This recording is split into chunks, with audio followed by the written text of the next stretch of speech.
A Torto e a Direito, um programa com Alberto Magalhães, Bento Anastácio e Ricardo Freixal. Realização de Luís Matias.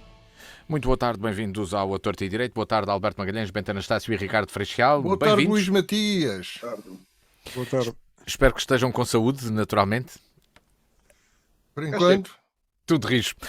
Vamos hoje falar de eleições legislativas, como seria de esperar. Não será novidade, aliás, já se previa, já que o tínhamos anunciado até no último programa, mas nem era necessário.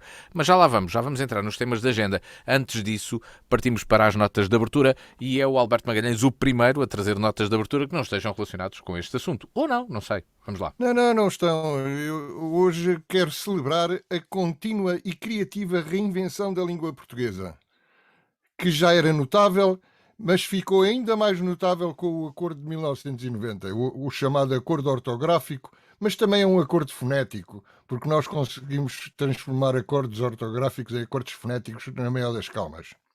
Ora, hoje, por exemplo, na CNN, os dinamarqueses parecem preparados para cumprirem aquilo que foi o alívio das medidas anti-Covid. Não é lindo este português? Reparem bem, os dinamarqueses parecem preparados para cumprirem aquilo que foi o alívio das medidas anti-Covid. A malta está aliviada. Eu já o estou a ver a alargar as máscaras e a abraçar aquele que seja o vosso próximo. Eu pensei que fosse para a casa de banho. Ainda na CNN Portugal, em dezembro, dava-se conta do aumento abrupto de casos de Covid-19. É que não são coisas meigas. É logo um aumento abrupto. Em Portugal é logo um aumento abrupto. E também em dezembro, na CNN, informava Rendeiro foi preso, mas as vítimas ainda não reaviram o dinheiro. Reaviram, em vez de reaveram. Lindo.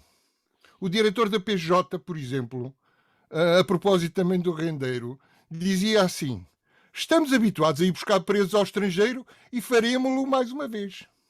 Faremo-lo. Em vez de faloemos, inventámos já o faremo-lo, que é uma espécie de farelo da língua portuguesa. A pivô curiosa da RTP3 perguntava ao repórter: então achas que termina aqui o fim da carreira de Jorge Jesus em Portugal? Este termina aqui o fim é extraordinário. É um prolongamento da terminação do fim. Não sei se estão a ver. Na SIC Notícias, um repórter no hospital dizia: o apelo dos médicos é que as pessoas acabem de vir ao banco de urgência fazer testes. As pessoas já não vão deixar de ir ao banco de urgência. Vão acabar de ir. Não me interrompa que eu estou numa sequência. O repórter ainda sobre médicos. O repórter sobre médicos de Beja, que entraram em greve. É provável, então, que mantenham a decisão de manter o pedido de decisão, de demissão. Reparem bem, isto é que é uma afirmação forte. Mantenham a decisão de manter o pedido de demissão. O Pedro Proença, presidente da Liga de Clubes, no desafio Sporting Benfica, outro dia realizado para a final da Taça da Liga, precisamente, temos de elevar aquilo que é esta festa do futebol. Não é elevar a festa do futebol, é aquilo que é esta festa do futebol. É muito mais importante. Aquela que é importante, é a dele. As Exatamente. Outras... Muito bem. Na SIC Notícias, o repórter descreve a votação... Esta é fundamental. Na SIC Notícias, o repórter descreve a votação do Chicão. A mesa identificou-o e agora fornece-lhe o panfleto para que possa votar. O panfleto a gente deduz que é o boletim de voto. E depois, reparem, ao retornar à mesa, agora está a voltar à mesa e introduz o documento na urna. O documento. O panfleto transformou-se em documento depois de obra e graça. Ontem, na SIC Notícias, no Porto foram elegidos X deputados do partido tal. Pronto, e ficas por aí, ficas por aí, não é? Opa, se não levas a... Aqui deixo, então, desde já... Não fala. Eu aqui deixo, então, desde já o meu aplauso como de deleitado espectador àquilo que sejam as alterações criativas daquilo que é a nossa língua, em específico aquilo que serão bem-vindas simplificações de consoantes duplas, como aquelas que são especialmente óbvias e brutais, como em abrupto, ou em telespectador, ou em facto, evitando mais que ser possa as arquitetas. Evitando mais que ser possa as arquitetas. As arquitetas é que não podemos manter. Não. Arquitetas, muitas.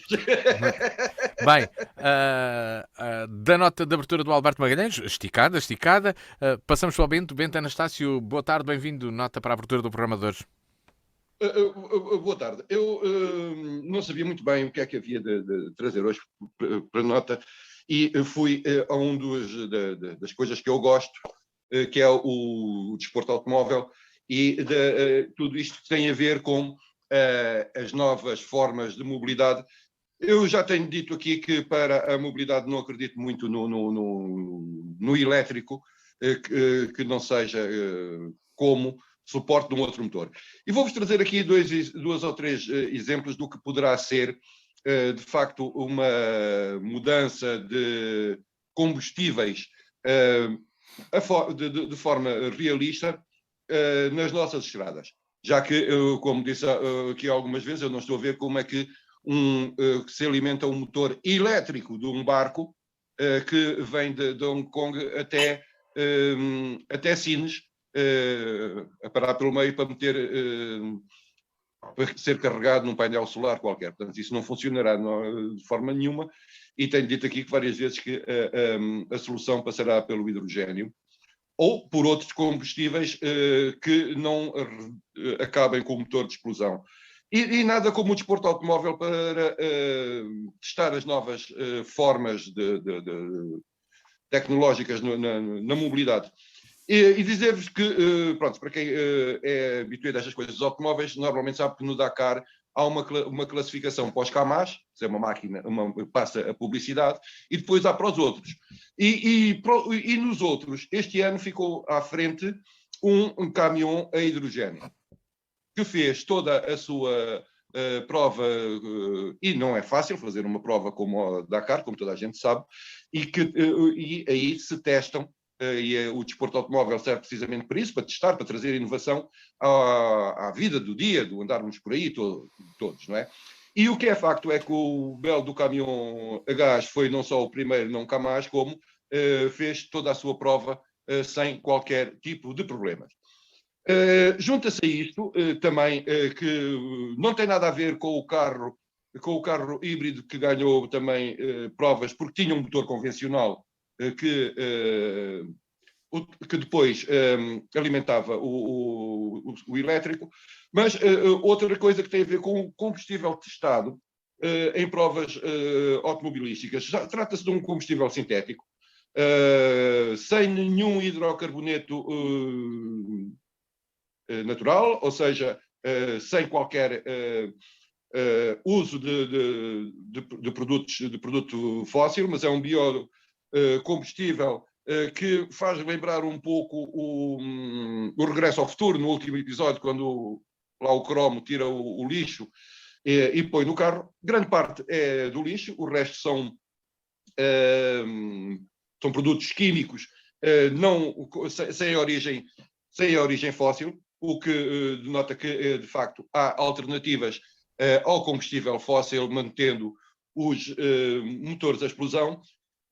E o que me deixa com certeza de que este tipo de combustível vai funcionar é o caso do Campeonato do Mundo de Rallys, o WRC, agora no Rally 1, utilizar motores híbridos e motores a explosão.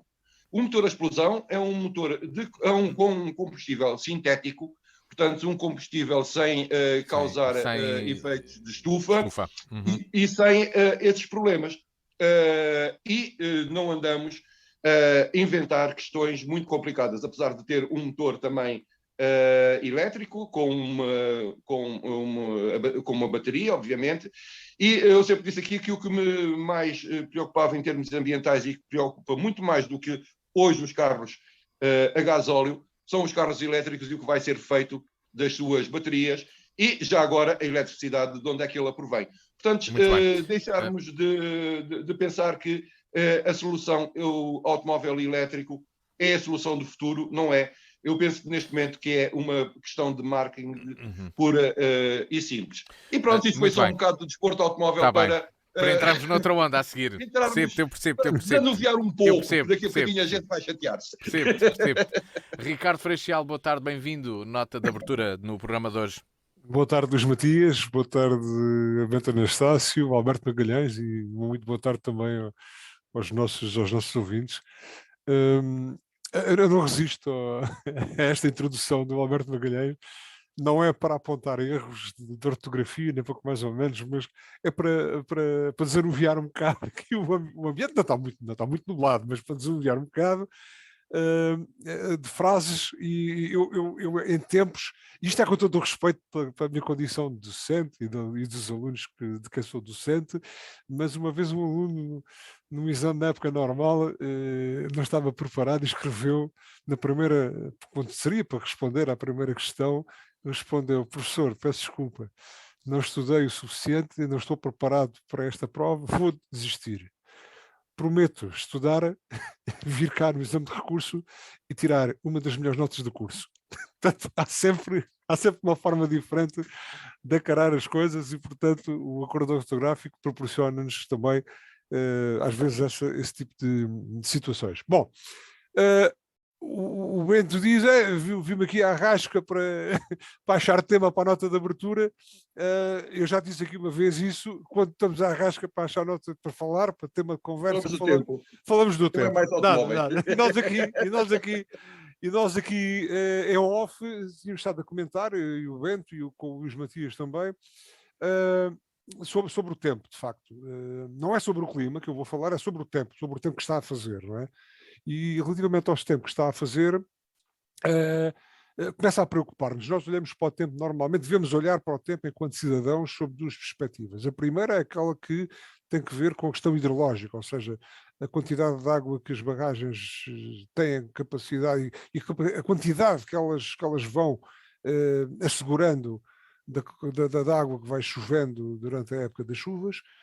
E que vai ser aquela que nos vai assegurar as nossas necessidades enquanto população e para as culturas que recorrem à água para potenciar o seu potencial, vamos lá, desculpa Alberto Magalhães, para potenciar o seu potencial produtivo.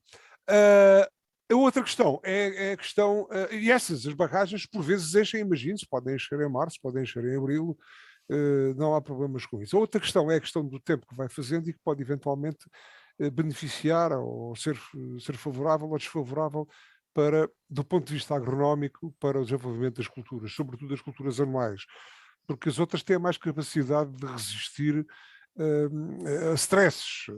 As anuais, de facto, neste momento estamos perante um quadro que não é nada favorável e que começa a penalizar as culturas anuais instaladas, nomeadamente as culturas destinadas à obtenção de grãos, as culturas destinadas à obtenção de forragens também, e começa também neste momento, imagine-se, o inverno não é um bom ano, não é uma boa época do ano para fazer crescer pastagens, porque a temperatura limita esse crescimento nas nossas condições mediterrânicas, mas começamos a ter neste momento dias maiores, começamos a ter temperaturas um pouco mais elevadas, sobretudo durante o dia, e dos três fatores essenciais para a produção do ponto de vista climático, essenciais para o crescimento e para o desenvolvimento das culturas, falta-nos um que é a água.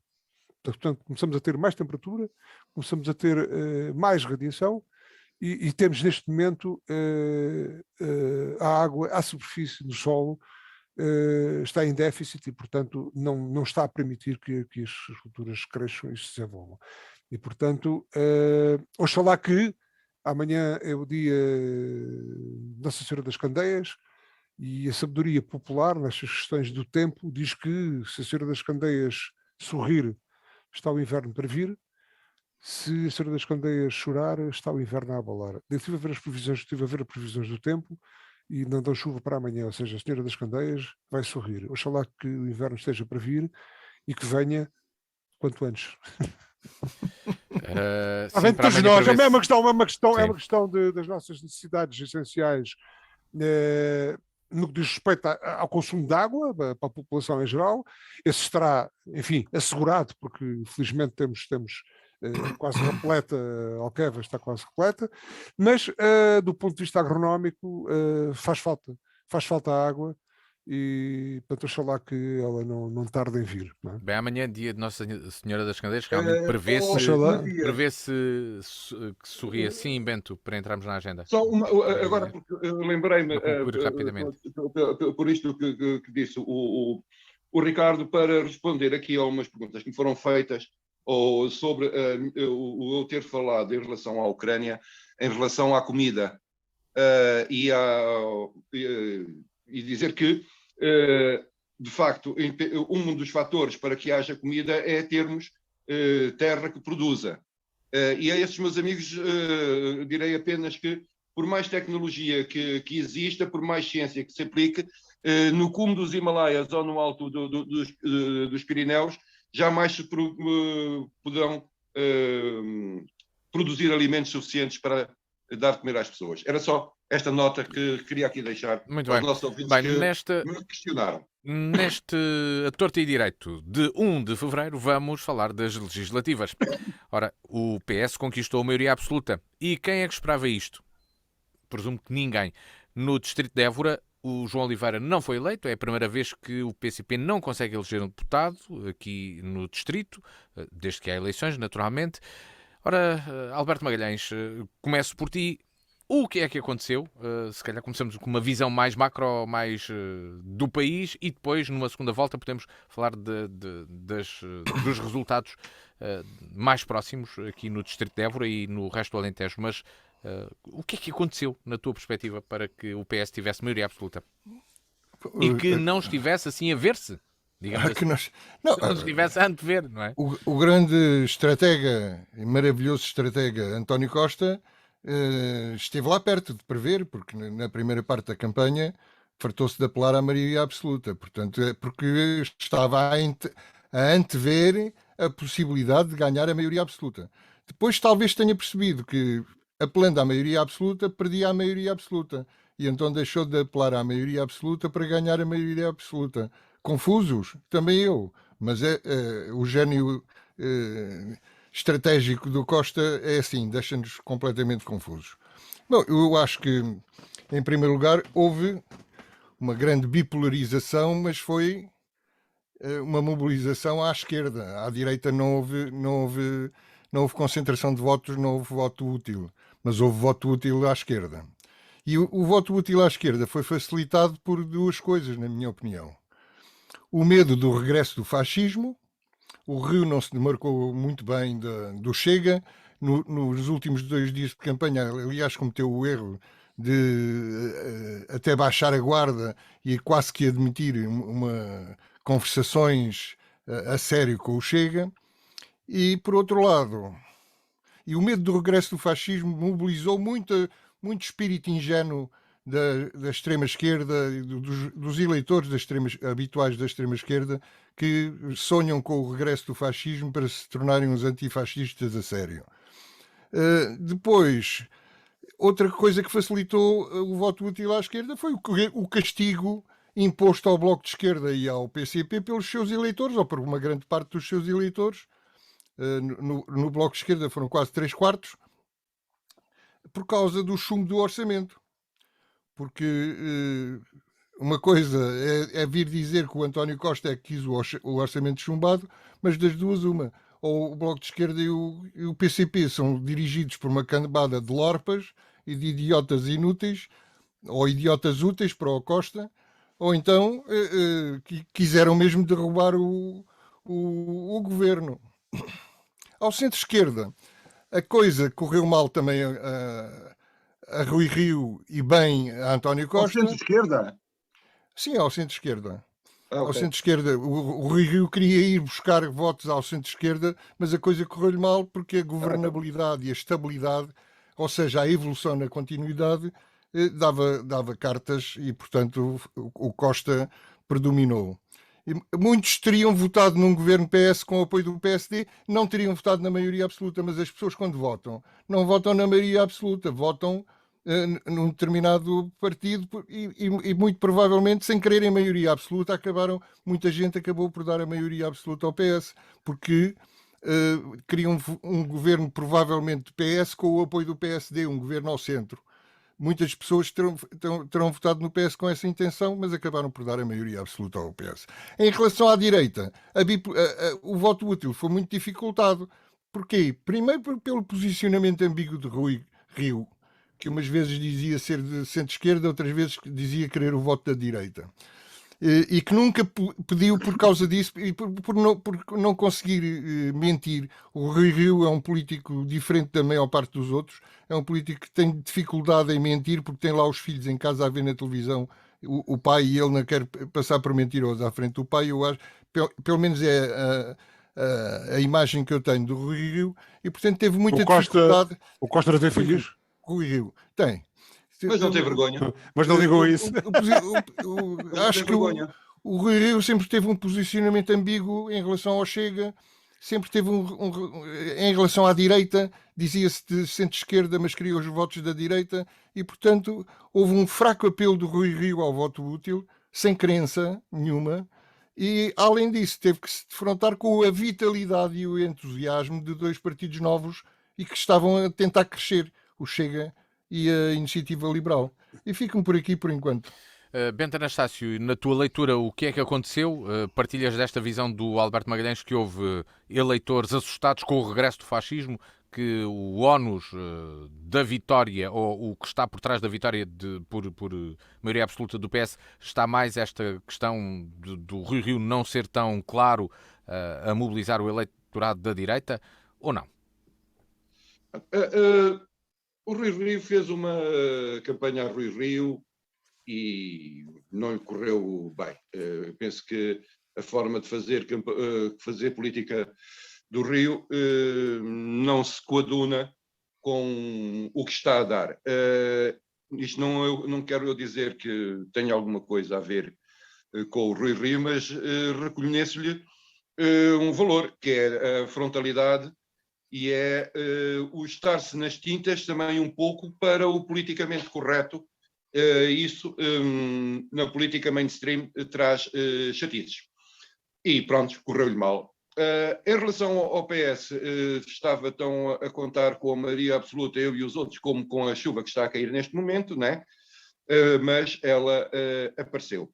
Apareceu, por mim, na minha opinião, por dois motivos, e isso acompanha algumas partes do que disse o Alberto, mas o importante terá sido as sondagens que aparecem na véspera das eleições, em que dão um empate técnico entre o PS e o PSD. E aí há uma fuga do eleitorado do PCP e do Bloco para o PS. Por motivos diferentes, obviamente. Os blocos, do Bloco é simples, entre votar no PS ou no PS 2.0, como se diz agora, depois da Catarina Martins andar despoderadamente a oferecer-se ao PS, entre a cópia e o original, preferiram o original. Daí o Bloco ter tido os resultados que teve. Em relação ao PCP, a minha opinião é um bocado diferente. Tem a ver com o caminho que o PCP passou a trilhar. Direi que a direção do PCP, os atuais dirigentes do PCP, têm um problema grave na sua comissão política. É que existe uma quantidade enorme de gente que não é comunista na comissão política do Comitê Central do PCP, coisa que não é muito coerente. O PCP tornou-se num partido reformista, deixou de ser um partido revolucionário, passou a jogar o jogo da democracia burguesa, com as regras da democracia burguesa, no tabuleiro da democracia burguesa, onde não sabe jogar nesse lado, e quem e os eleitores do PCP também não. Portanto, não deixaram de se ver revistos nas posições reformistas, na viragem à direita do PCP. PCP traiu, não digo o PCP, calma, a atual direção do PCP traiu os valores fundamentais do Partido Comunista Português. Deixou de ser um partido de combate, deixou de ser um partido de rua, para ser um partido da coabitação com a burguesia e com o Partido Socialista. E os revolucionários não pagam a traidores, e eu penso que o PCP tem que olhar muito dentro para si e decidir se quer mudar de nome, pode chamar-se a coisa à italiana ou outra coisa qualquer, mas ou volta a ser comunista ou desaparece. Assim, porque... Mas já agora posso fazer uma pergunta rápida. Comunista, à imagem de que partido? Existente. A imagem do Partido Comunista existente. Não, a imagem de que partido existente hoje em dia? Eu poderia escolher vários, o Partido Comunista do Brasil, o Partido Comunista do Chile, poderia chegar a ter qualquer uma destas forças, ou o PT brasileiro, na Europa, se calhar o KKE, por mal dos meus pecados, por aí. Portanto, ou se é, ou não se é. A partir do momento em que o PCP passa a jogar no tabuleiro do capital, com as regras do capital, não tem possibilidade nenhuma de resistir. Não é uma questão de comunicação, não é como foi em relação, por exemplo, ao CDS e às questões internas, tem a ver com uma traição de valores e uma traição à história do PCP. Aconteceu, isto não é coisa nova, aconteceu ao Partido Comunista Italiano, aconteceu ao Partido Comunista francês, em parte, e sobretudo ao espanhol, quando o que é vermelho se alaranja, deixa de ter qualquer sentido. Portanto, a mim parece-me que é, de facto, esse o grande problema do PCP, da direção, foi a traição aos seus princípios. Sobre os outros falaremos a seguir, se não estou aqui a falar Bento, obrigado, Bento. O Bento já focou aqui nesta perspectiva mais à esquerda. E, Ricardo, na sua perspectiva, o que é que aconteceu? O Bento quis já pormenorizar aqui e identificar problemas em alguns partidos, mas ia à pergunta inicial: o que é que levou a que o PS tivesse uma maioria absoluta? Isto é a mesma coisa. E como é que analisa este resultado? Não, metaforizando, é a mesma coisa que ser do Benfica e ir ao Alvalade levar 7-1, não é? Quer dizer, ninguém estava à espera, de facto.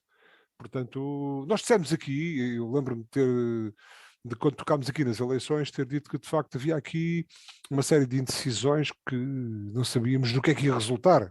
E portanto, há aqui muito, eventualmente muito para tentar interpretar, mas não concordo que tenha sido o regresso ao fascismo que tenha ditado esta tendência de votação, como também não acredito que o fracasso eleitoral do Partido Comunista tenha o medo do regresso ao comunismo.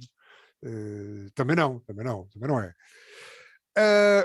Acho que quando o Bento disse que Costa não estava à espera, contradiz completamente aquilo que o Alberto Magalhães diz, que o Costa é um estratega. Eu acho que o Costa desculpa lá, Ricardo. Disse que nós não estávamos à espera. Eu sempre disse que o Costa tinha feito cair o governo à espera da maioria absoluta. Não, mas ele não estava convincente, porque a sondagem que o Bento Anastácio refere não é uma sondagem imediatamente antes da... É a última que sai. Não é no início da segunda semana. E aí é que deram o empate técnico. E aí é que há a viragem, porque uns dias depois aparece logo o Partido Socialista com uma votação 5-6% acima do PSD. Foi na quinta-feira. Exatamente. Portanto, e eu acho que este jogo aqui, esta interpretação de sondagens, porque se tivesse sido... E aí é que foi a grande viragem. Eu acho que isto deve-se aqui, não, independentemente do Costa poder ser um estratega, não vou aqui analisar se Costa de facto é um estratega ou não, se tem filhos ou não, se tem medo dos filhos ou não, se tem medo de respeito às suas tomadas de posição políticas, mas eu só posso explicar estes resultados a contribuição muito, muito grande para estes resultados foi, de facto, a falta de estratégia na alternativa. Ou seja, o Rui Rio andou, Alberto Magalhães mas andou a tentar o centro-esquerda e ao mesmo tempo andou a tentar o Chega, não se pode ter aqui sol na era e água no vendaval.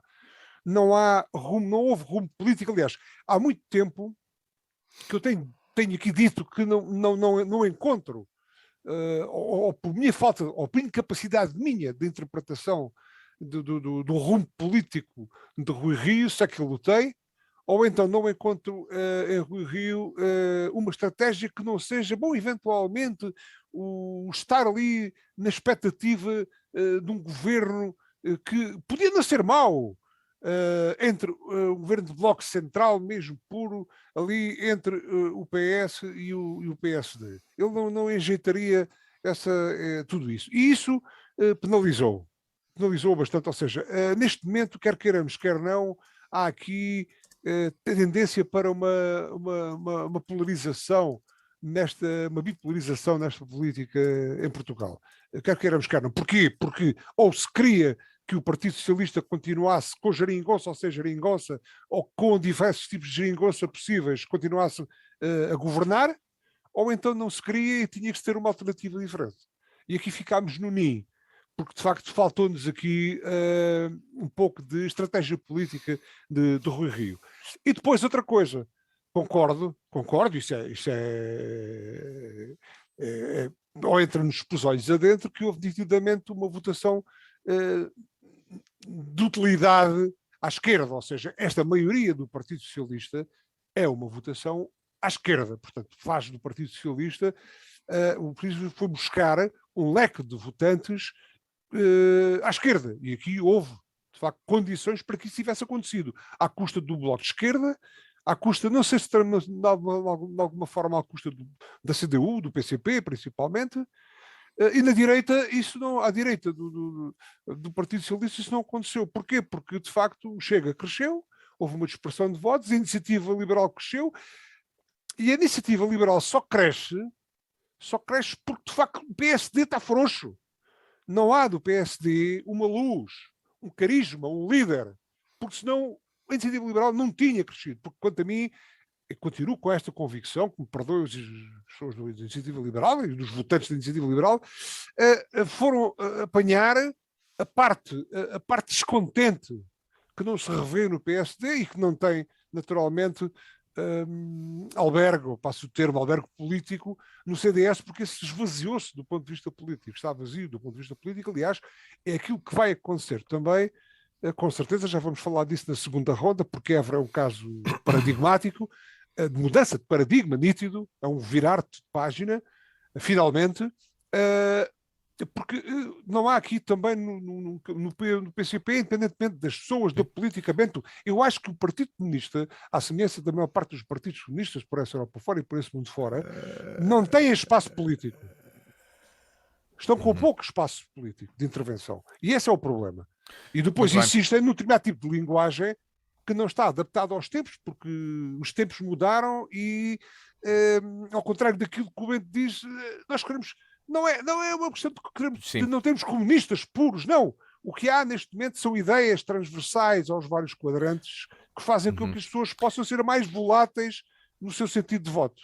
Muito bem, obrigado, Ricardo. Alberto Magalhães, vamos lá então olhar para o distrito de Évora. Aqui o Ricardo até já usou uma expressão que era... Desculpa lá. Eu queria antes falar ainda do Nacional, pá. Tenho muita coisa para dizer ainda. Podemos manter essa toada, depois no fim, na terceira parte ficará assim, que será, vou apresentá-lo como sendo o teu tema.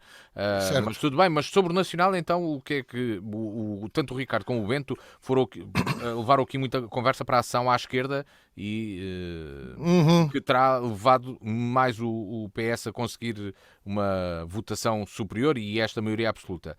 Tu entendes que não é tanto assim? Foi aquilo que eu percebi, não é? Eu acho que o António Costa é um virtuoso da política. Curiosamente, também acho que o António Costa tem de vez em quando comete erros inacreditáveis. Por exemplo, manter o Cabrita no governo durante meses e meses e meses. Coisa que extraordinariamente nenhum partido lhe cobrou Nem os eleitores. nos debates. Mas nem os eleitores. Nem os eleitores, nem... Portanto, Não, os eleitores não ouviram falar nisso nem nos debates, nem na campanha eleitoral. Mas eu queria chamar a atenção para o virtuosismo do Costa hoje. Reparem bem, alimentou o desejo de estabilidade, e isto aqui muito com a ajuda do Marcelo. O desejo de estabilidade das pessoas face a várias crises, a crise económica, a crise social, crise pandémica, tudo misturado. Alimentou a indignação dos eleitores de esquerda contra o chumbo do Orçamento de Estado e, portanto, contra o Bloco de Esquerda e contra o PCP. Conseguiu neutralizar completamente a tese do Bento Anastácio, da Catarina Martins e do Jerónimo de Sousa, de que quem quis eleições foi o António Costa, para tentar a maioria absoluta. Deixou de pedir a maioria absoluta à meio da campanha, convencendo os indecisos de que não corriam esse perigo de dar uma maioria absoluta ao PS. E, portanto, ao votarem em PS, estavam descansados porque a maioria absoluta, nem o Costa já acreditava nela. Isto ou é sorte do Costa ou é magia pura, não é? Como a magia dos grandes magos do futebol. Alimentou o medo do Chega, desde a fundação do Chega, sabendo que quanto mais o Chega crescesse, dentro das baias próprias destes partidos, que depois atingem um teto e já não crescem mais, como se viu em França, por exemplo, e sabendo que quanto mais o Chega crescesse, mais o PSD murchava. Bem diz a Iniciativa Liberal que o PSD precisa de Viagra, pois não há de precisar com o Chega a crescer daquela maneira. Portanto, e além disso, alimentou o medo das liberalices, digamos assim, entre aspas, de Rui Rio e Coutinho de Figueiredo, não é? Dos impostos, de baixar os impostos aos ricos, de pôr a classe média a pagar o Serviço Nacional de Saúde, tudo tretas do Costa, mas que pegaram porque foram bem vendidas pela propaganda, pela máquina de propaganda do António Costa e do PS. Portanto, neutralizou completamente o Rui Rio e ganhou com maioria absoluta. Quem é que ganha nestas eleições? O PS, o Chega, a Iniciativa Liberal e o Livre, e os outros perdem. O PSD e o CDS. O CDS, nós aqui já o tínhamos quase enterrado e verifica-se que tínhamos razão. O PAN levou uma pancada para aprender a não ser comilão, queria comer da direita e da esquerda, fosse quem fosse que ganhasse, o PAN queria comer e acabou por perder 3 deputados.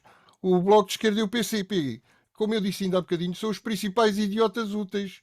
Isto é, agora queixam-se que o António Costa queria eleições para ganhar a maioria absoluta, mas na altura fizeram-lhe a vontade e que provocaram as eleições que o António Costa queria. Portanto, meus amigos, vão aprender a fazer política. Em relação ao Bento, eu ainda queria dizer o seguinte: o PCP já tem uma certa simpatia até da malta da direita cá em Portugal, porque é uma excrescência do passado, é uma espécie de dinossauro que já não se usa em parte nenhuma do mundo, praticamente só na Coreia do Norte e na China. A Coreia do Norte é uma monarquia totalitária. Sim, está bem, filho. Nem em Cuba já se usa, nem em lado nenhum já se usa uma coisa dessa.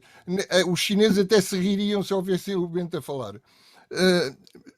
E se ouvissem o Jerónimo de Sousa a falar sobre os trabalhadores e aquelas coisas todas. Mas o que eu queria dizer para acabar é que se o PCP é um dinossauro do passado, o Bento ainda consegue ser mais que o PCP. O Bento cria um partido bolchevique puro. Exatamente. Em 2022, não existe em parte nenhuma do mundo. Em parte nenhuma do mundo existe uma coisa destas. Passa então ao Bento Anastácio. O Alberto também frisou aqui os vencedores da noite eleitoral, para além do Partido Socialista, neste caso o Chega e a Iniciativa Liberal. Estes partidos, o que é que congregaram à direita para realmente crescerem desta forma e serem também, fazerem parte do grupo dos vencedores, apesar de não ficarem com poder, claro, para além daquele que têm de representação na Assembleia da República, não é? Sim, mas voltando aqui um bocadinho atrás ao Alberto, é claro que eu sou um bolchevique de todas as costelas e mais uma que existe. Mas como bom marxista-leninista, não me esqueço de uma coisa importante no marxismo, que é a dialética e é a mudança, a evolução, essas coisas, mas não vamos estar aqui a chatear os nossos ouvintes e a questão da dialética marxista. Tu regressaste ao futuro, pá. Falaste no regresso ao futuro, mas tu é que regressaste ao futuro. Vens lá das profundezas do século XX. Um dia deste a gente discuta a dialética marxista, provavelmente na coisa, ao almoço, ou ao meio da tarde, ou uma coisa assim no género, que não propriamente aqui. Dizer que para mim, obviamente que isto, voltando à análise em função da democracia burguesa em que nós vivemos. Temos o PS que ganhou ponto, acabou, não há cá mais discussões nenhumas.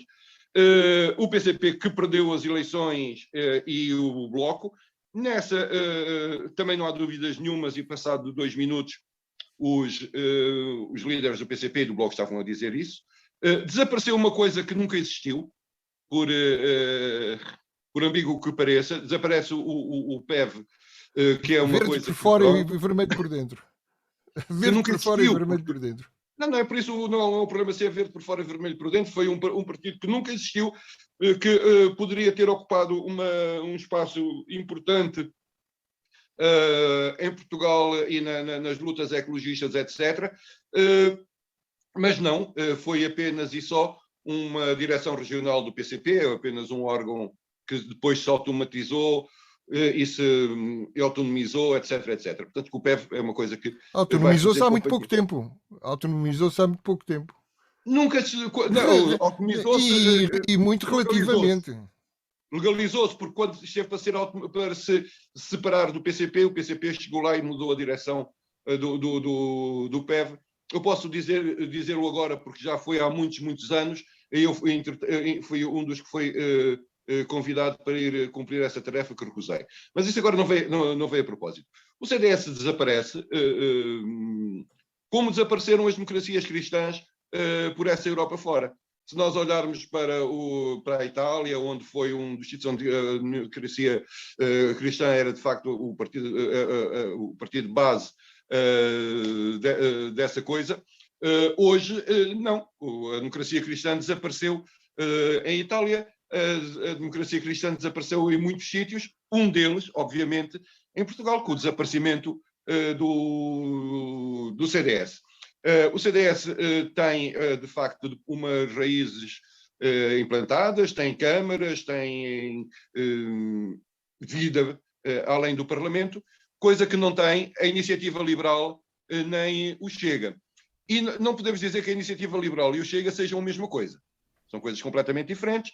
A Iniciativa Liberal vai ocupar, de facto, o espaço do CDS, e será um partido com quem o PSD não terá qualquer dificuldade em acompanhar. Quanto ao Chega, temos outro problema. Nós vivemos sempre em contraciclo. Nos países europeus, esta coisa está a desaparecer. Aqui seguirá o mesmo caminho, porque vamos ter uma situação diferente, em que era só um energúmeno a dizer umas coisas, agora passamos a ter um grupo parlamentar, em que uma das coisas boas do regime parlamentar é que os parlamentares são obrigados a falar. Vamos ter que ouvir estes 12 indivíduos a dizer sua justiça. E irá acontecer o mesmo que aconteceu em França, ou em Itália, ou na Áustria, em que esta coisa é passageira.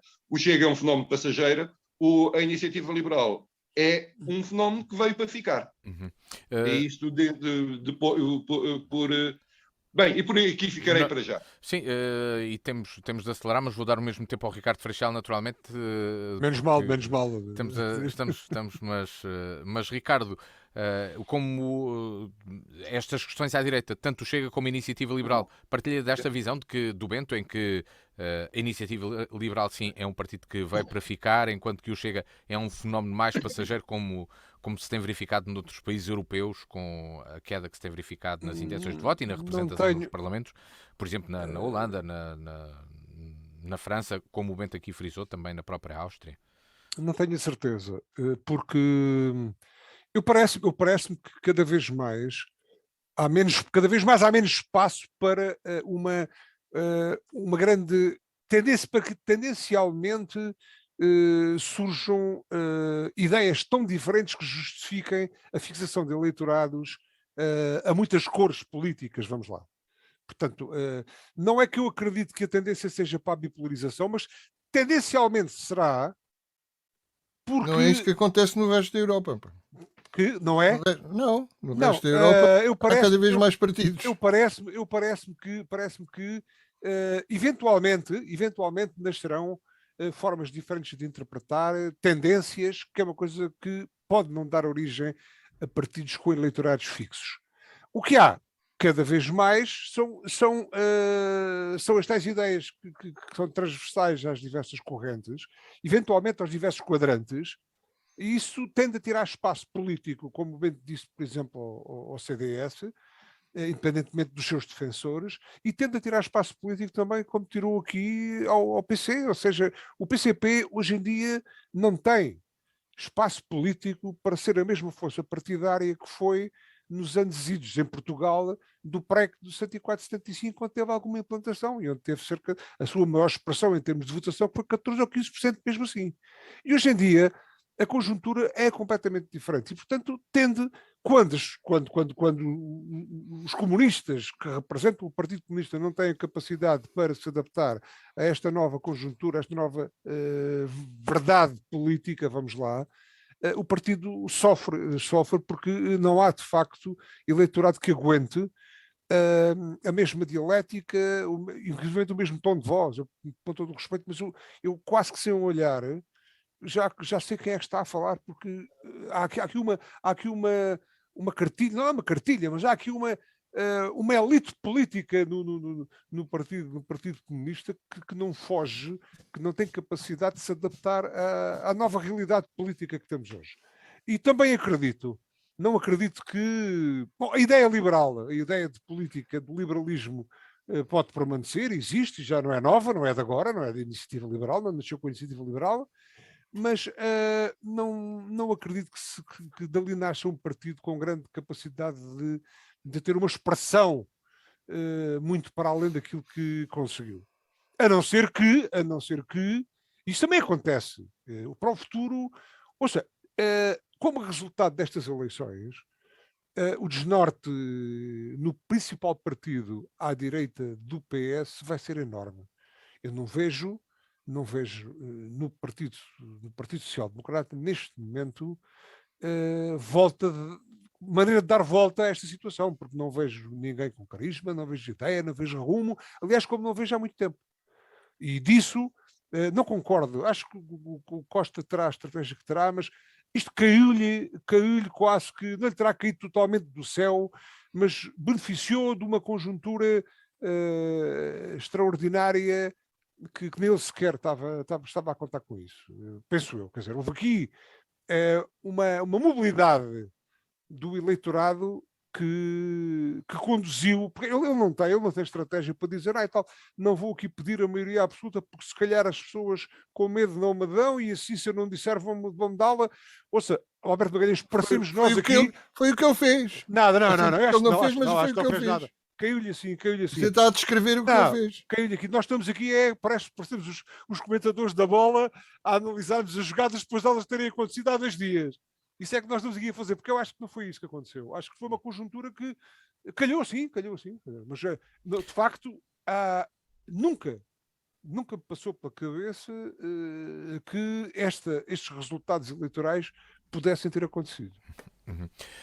Ora, e no distrito de Évora, se calhar o resultado alcançado ou que se verificou na representatividade e na eleição de deputados já não foi tão surpreendente para alguns, especialmente para quem acompanhava desde as últimas eleições legislativas, em que o PS elegeu 2 deputados e o PCP 1, mas com uma pequena diferença para o PSD. Isto aconteceu em 2019. E em 2022, ora, no passado domingo, deu-se precisamente a inversão, com o PS a manter os mesmos 2 deputados, mas o PSD a eleger e o PCP não. Alberto Magalhães, o PS conseguiu ter mais 5 mil votos, mais do que, quase 6 mil votos a mais de 6 mil votos do que teve em 2019.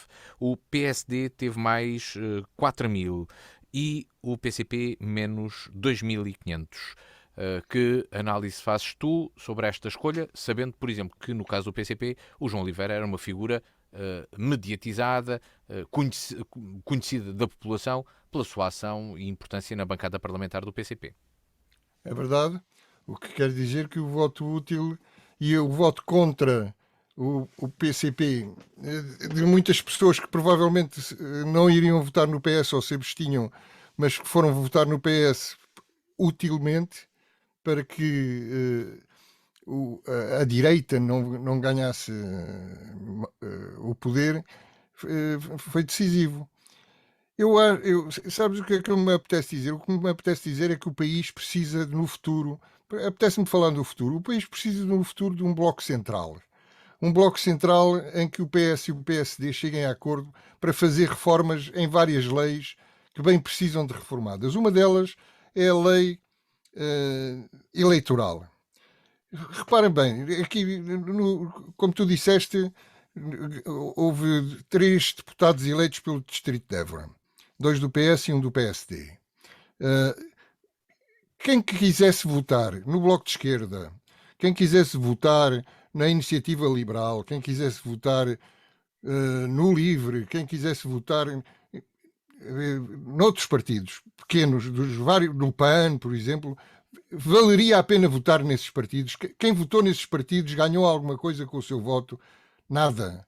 Isto acontece no distrito de Évora e acontece em grande parte dos círculos eleitorais portugueses.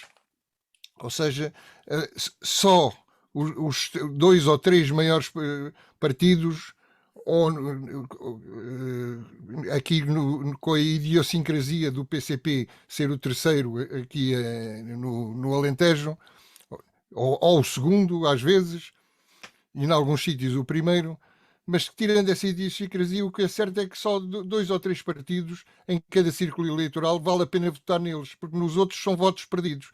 Isto impõe o aparecimento de um círculo eleitoral nacional e depois círculos eleitorais distribuídos com menos deputados e mais bem distribuídos, porque senão há muita gente que vota e que vê os seus votos desperdiçados. Isto para já é o que me parece. Mas não só a lei eleitoral precisa de mudada, precisa de ser mudado muitas outras coisas. Nós precisamos de acordos de maioria para mudar algumas coisas da Constituição, como se viu agora na pandemia, que deviam ter sido mudadas e não foram, para permitir que dentro da Constituição se tomem medidas sanitárias adequadas em casos de pandemias ou em outros casos, em casos de catástrofe, etc. Nós precisamos de fazer uma revisão geral das nossas leis e para isso precisamos de 2/3 na Assembleia da República e até de 4/5, se calhar. Bem, nesta reta final, Bento Anastácio, volta aqui ao distrito de Évora. Que análise fazes tu do que aqui aconteceu e desta troca, digamos assim? É um bocadinho abusivo dizer que há uma troca do PCP para o PSD, mas pronto, realmente o distrito de Évora deixa de ter um representante do PCP e passa a ter do PSD. O Alentejo todo passa a ter só um representante do PCP, não é? Sim, exatamente. A Beja? Não, tem um do PCP e um do PSD. Tudo o resto é do Partido Socialista. Exato. Tudo o resto que são poucos. PCP é Beja, não é? São seis deputados do PS, um do PSD e um do PCP, no Alentejo. Exato. O do PCP é Beja, não é? PCP é Beja, PSD é Évora e em Porto Alegre são 2 do PS. Mas esta foi uma eleição em que todos os concelhos do Alentejo deram vitória ao PS. Inclusive é há a uma Viz, questão, Bento Anastácio. inclusive é a Viz. É uma coisa que para mim volta a ter a mesma justificação. É uma. É decadência. É decadência. No caso de Évora, o que é que achas que aconteceu para No o caso de João, Évora, no caso de para o Évora, João Oliveira não conseguir segurar este lugar? penso que há uma deslocação do eleitorado para o PS de forma absolutamente inútil. A não eleição do João Oliveira, além de tirar o deputado do PCP, faz baixar em muita qualidade da representação parlamentar do distrito. Com o maior respeito que tenho pelos deputados eleitos, de facto não tem a qualidade nem de intervenção, nem a qualidade legislativa, e muito menos o empenho na defesa do seu círculo eleitoral que tinha o João Oliveira. Eu sou suspeito para falar do João Oliveira, já que o conheço de miúdo, mas pronto, é de facto um homem de trabalho e que merecia ter sido eleito. Os deputados, Bento, os deputados do PS não são homens de trabalho na Assembleia? Eu não estou a dizer que não sejam, eu estou a dizer é que não dou por ela. É uma coisa completamente diferente. Se eu pegar. Estás distraído, pá, estás distraído. Se eu pegar no número de intervenções, nas propostas feitas, no número de documentos elaborados, no número de questões levantadas nas perguntas postas ao governo sobre o que se passava no distrito, não tenho dúvidas nenhumas que o João Oliveira aparentemente trabalhava mais que os outros dois Juntos. Ou não quero chegar aí, até porque o deputado Capolas Santos não tem nada a ver com o distrito, tem lá as coisas, ele continua a viver por Bruxelas ou lá ao pé e naquelas coisas. Então não tem. E de facto é o que nós temos. O PCP, e agora alargando mais, o PCP perde, além dos deputados, do número de deputados, perde a qualidade do seu grupo parlamentar. A qualidade, sobretudo a qualidade legislativa, com a saída do João e do António Filipe, que vai baixar muito na produção de qualidade de documentos por parte do PCP, e isso também é importante. O que acontece no distrito é o seguimento do que vinha das eleições autárquicas há meia dúzia nem há meia dúzia de dias, em que nessa altura já o PCP caminhava passos largos para ser a terceira força política. E o PCP, como sempre, continua autista temos uma situação, só um exemplozinho, para concluir, um exemplozinho em que é o Conselho de Borba, em que a CDU fica atrás do Chega. Portanto, há aqui uma quantidade de coisas que têm que ser pensadas e vistas, e de facto de domingo até meio da tarde de terça está difícil de fazer a análise destas coisas todas, não? Mas que de facto o distrito ficou a perder em termos de representatividade parlamentar, ao nível qualitativo, não há dúvida nenhuma. Ricardo, o PSD volta a ter um deputado, neste caso Sónia Ramos. O PS reelege os dois deputados que tinha desde as eleições de 2019 e Capolas Santos, neste momento da sua carreira política, alcança um objetivo que ele muitas vezes traçou, que era conseguir vencer o Partido Comunista no Alentejo e particularmente no Distrito de Évora, uma batalha política que ele elegia há muito tempo. É uma vitória do Capolas Santos também? Luís Matias, era só o que me faltava agora. Ora, vamos lá ver. Não, eventualmente, se o Luís Matias tiver a ideia que eu tenho de Capolas Santos, com todo o respeito, que é um homem da ala esquerda do Partido Socialista, aí sim, o eleitorado foi, por obra e graça do Espírito Santo, à procura dele. Porque, de facto, Capolas Santos, eu tenho ideia que Capolas Santos é, de facto, um homem, ainda que não dê essa imagem junto de... Capolas Santos é político, é um... É um cacique. É político, tem habilidade política e pôs isso tudo ao serviço do Partido Socialista. Esta minha imagem que eu tenho de Capolas Santos não quer dizer que ele não tenha tido capacidade de trabalho na luta pelos objetivos dele, que não são naturalmente a forma que eu tenho de ver, nomeadamente as questões de natureza agrícola e de política agrícola, como ele as interpretou, sempre desde o período pós-PREC, que é daí que eu conheço Capolas Santos também. E, portanto, se é isso, olha, de facto o eleitorado foi à procura de Capolas Santos na ala mais esquerda do Partido Socialista, embora ele, com a sua praxis política e social, tenha tentado disfarçar essa veia que lhe está no sangue, vamos lá ver. Ou o sangue que lhe está nas veias, que está na veia. Bom, relativamente ao eleitorado, eu não queria perder a oportunidade de dizer que, Bento Anastácio, esta fava dentro do bolo que é o Partido Comunista tinha que calhou a João Oliveira, que até, segundo o que dizem, não conheço bem João Oliveira, é um indivíduo com ação, com protagonismo político, mas tinha que calhar ou seja, o Partido Comunista está aqui a colher os frutos da sua pouca democraticidade interna e também da forma como faz política para o exterior. E eu não quero estar a desenterrar aqui machados do antigamente, mas de facto o Partido Comunista não consigo ter simpatia nenhuma pela praxis política do Partido Socialista, o Partido Comunista, porque foi um partido que tentou cercear liberdades individuais, elementares, de direito à propriedade, seja ela pequena, grande, média, seja aquilo que fosse, e quiçá também a liberdade de pensamento, que eu nunca fui com ela. Não parece que a liberdade de pensamento não, mas as questões económicas, obviamente que sim. Neste momento, naturalmente, mas a todo nível, a todos os níveis. E neste momento, quer dizer, eu fico satisfeito, porque de facto o Partido Comunista não é pelas pessoas, porque tenho amigos que são militantes comunistas e com todo o respeito por eles e continuo a ser amigo, a política não me separou das amizades que temos por outros laços, mas de facto era inevitável e continuo a pensar que não há mais espaço.